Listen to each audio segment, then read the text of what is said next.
اللہ کے نبی، ان کی نسل سے جتنے بھی آئے انبیاء وہ سب سمجھو حضرت ابراہیم کے بیٹے، گویا حضرت ابراہیم کی نسل ہی سے تمام انبیاء کرام آئے، اور یہودیوں میں خاندان یہود ہی میں نبیوں کے سلسلے چلتے رہے۔ یہ کتنی بڑی فضیلت کی بات ہے، فضیلت کی بات نہیں ہے کہ اس میں انسانوں کے اور خاندانوں کے قوموں کے گمراہ کرنے کے چانسز بہت کم ہوتے ہیں۔ ارے بھئی ایک نبی موجود ہے، تمہاری غلطیوں پر ٹوکے گا، وہ اچھی اچھی باتیں بتائے گا، گمراہ ہونے کے چانسز بہت کم رہتے۔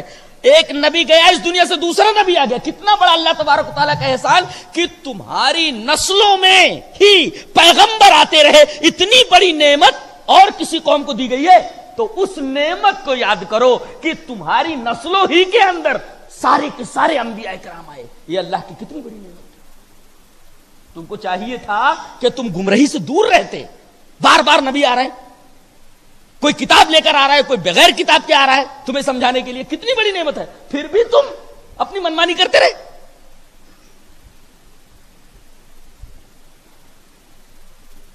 10 انعامات کا تذکرہ اور بنی اسرائیل کی یکتش شرارتوں کا ذکر۔ اس کے بعد ایک بڑی عجیب و غریب آیت کریمہ ہے۔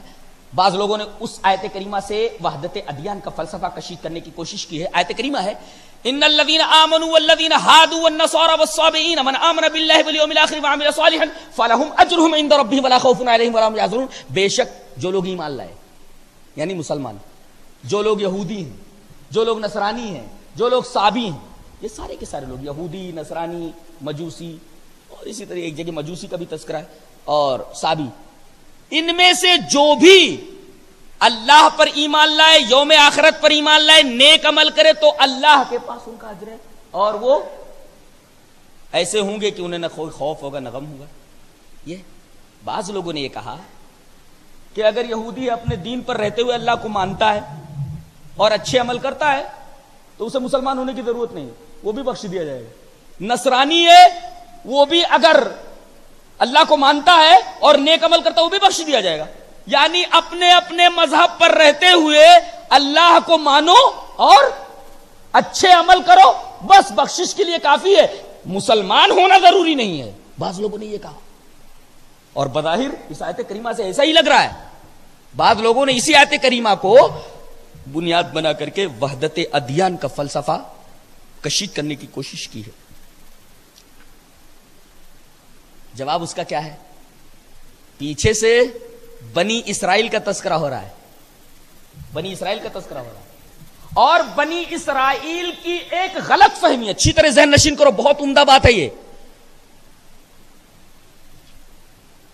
گزشتہ آیتوں میں بنی اسرائیل کا تذکرہ ہے، ان کی شرارتوں کا، ان پر انعامات کا، مان بعد یہ آیت کریمہ آ رہی ہے، سیاق بتا رہا ہے کہ یہاں اس آیت کریمہ سے وحدت ادیان کا فلسفہ کشید نہیں کیا جا سکتا۔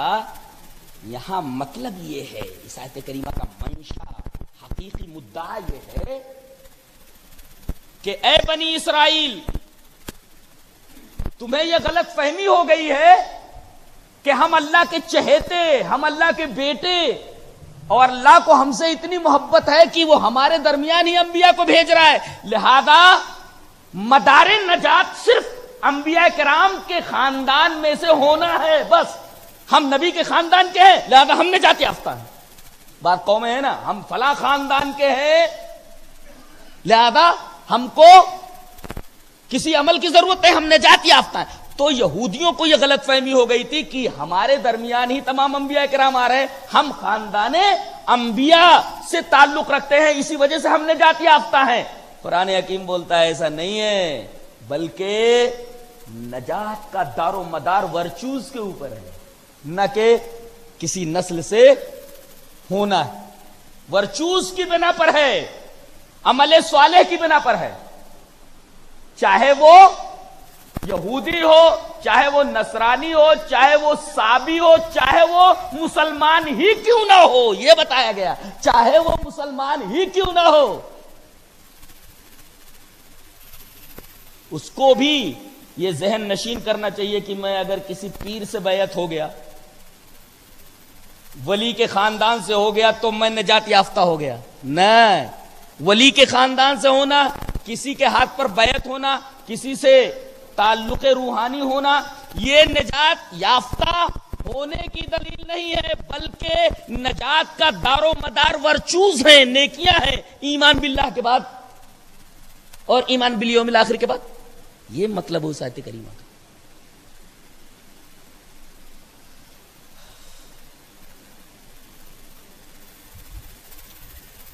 اس کے بعد ایک بڑی عجیب و غریب بات کہی جا رہی ہے، اور وہ آج مسلمانوں کے درمیان موجود ہے. جب کوئی قوم اخلاق کے میدان میں دیوالیہ ہو جاتی ہے تو جانتے ہیں کیا کرنے لگتی ہے، کیا سوچنے لگتی ہے؟ بس اوور نائٹ، رات بھر میں کروڑ پتی بن جاؤ. اس کے لیے کیا سہارا اختیار کیا جاتا ہے؟ کس چیز کا سہارا لیا جاتا ہے؟ دعا تعویذ کا، منتر کا، جادو کا.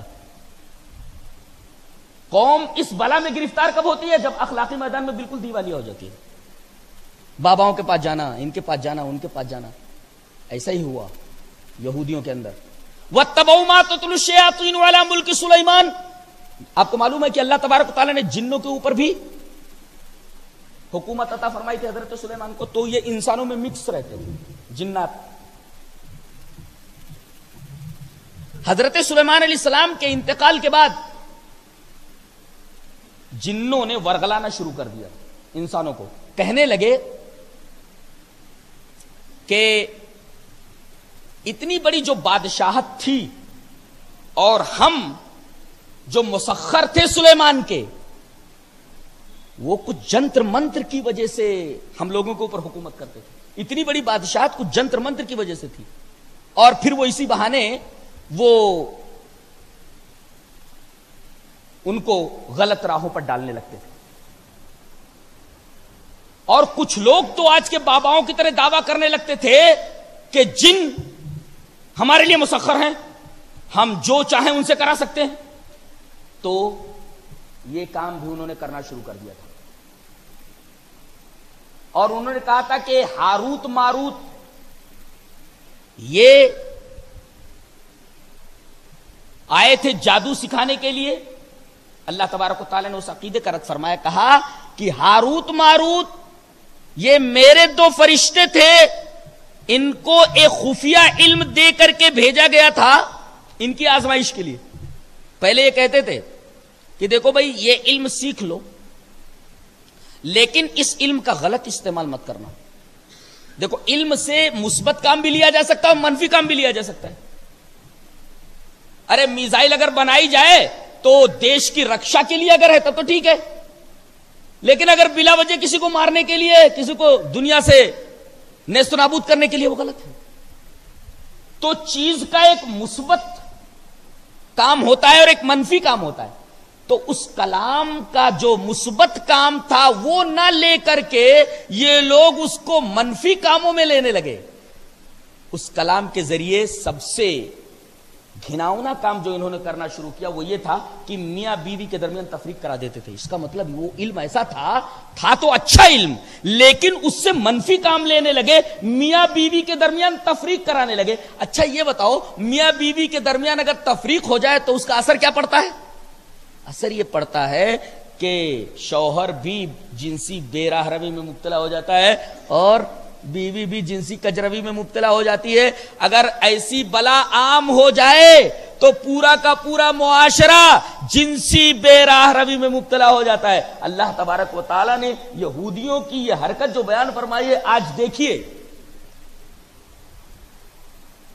معاشرت کے لیے سب سے خطرناک شے کون سی ہے وہ بتائیے آپ، کہ پوری معاشرت تباہ ہو جائے، پوری سوسائٹی تباہ ہو جائے. زنا. زنا آج دیکھیے کہ یہودیوں نے یہ بلا پوری دنیا کے اندر پھیلا دی ہے اور ہمارے نوجوان اس میں کثیر تعداد میں مبتلا. باقاعدہ اپنے موبائلز کے اندر گندی فلمیں بھرے ہوئے ہیں اور تنہائیوں میں جا کر کے دیکھتے رہتے. معاشرت کو اگر خراب کرنا ہے